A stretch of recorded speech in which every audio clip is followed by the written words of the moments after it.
Viruses यानी विषाणु, जिसका मीनिंग है वेनम यानी पॉइजन, ये ऐसे पॉइजनस ऑर्गेनिज्म, ऐसे मॉलिक्यूल जो कि किसके बने होते हैं, न्यूक्लियो प्रोटीन के बने होते हैं।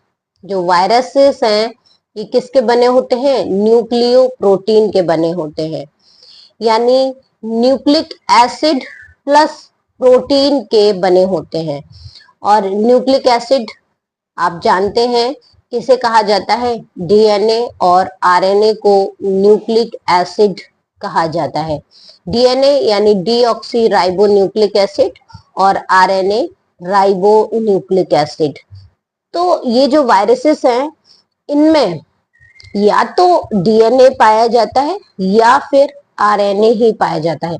कभी भी दोनों न्यूक्लिक एसिड वायरस में, विषाणुओं में एक साथ नहीं होते।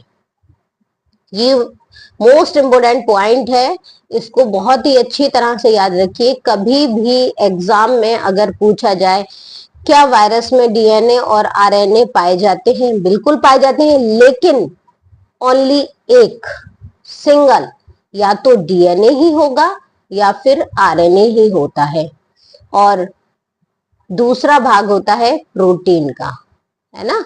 या तो डीएनए होता है या फिर आरएनए होता है, जो कि वायरस में क्या होता है, जेनेटिक मटेरियल होता है।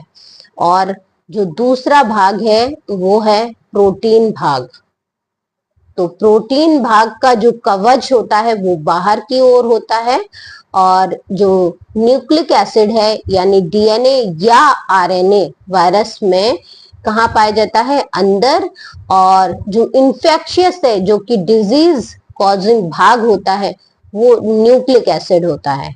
याद रखिए, वायरस में पूछा जाता है कि भाई वायरस में बीमारी फैलाने वाला कौन सा भाग है, प्रोटीन भाग है या फिर न्यूक्लिक एसिड यानी डीएनए या आरएनए है। तो यहाँ पर याद रखिएगा, न्यूक्लिक एसिड डिजीज कॉजिंग भाग होता है। अंडरस्टैंड।